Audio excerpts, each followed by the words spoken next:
నమస్కారం. వనవానికి స్వాగతం. ఈరోజు వార్తలలోని ముఖ్యాంశాలు. విధి నిర్వహణలో బాధ్యతగా ఉండాల్సిన పోలీసులే లంచం తీసుకుంటూ అవినీతి నిరోధక శాఖ ఏసీబీ అధికారులకు అడ్డంగా దొరికిపోయారు.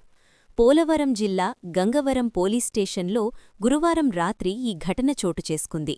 ఒక కుటుంబ వివాదాన్ని పరిష్కరించేందుకు రూపాయలు 15,000 లంచం తీసుకుంటుండగా ఎస్ఐ వెంకటేష్, కానిస్టేబుల్ వీరబాబులను ఏసీబీ అధికారులు రెడ్ హ్యాండెడ్గా పట్టుకున్నారు.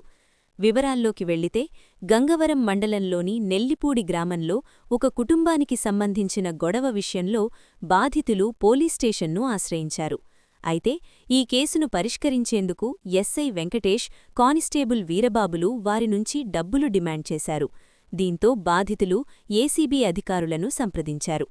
ఫిర్యాదు స్వీకరించిన ఏసీబీ డీఎస్పీ కిషోర్ కుమార్ నేతృత్వంలోని బృందం పక్కా ప్రణాళికతో గంగవరం పోలీస్ స్టేషన్పై దాడి చేసింది.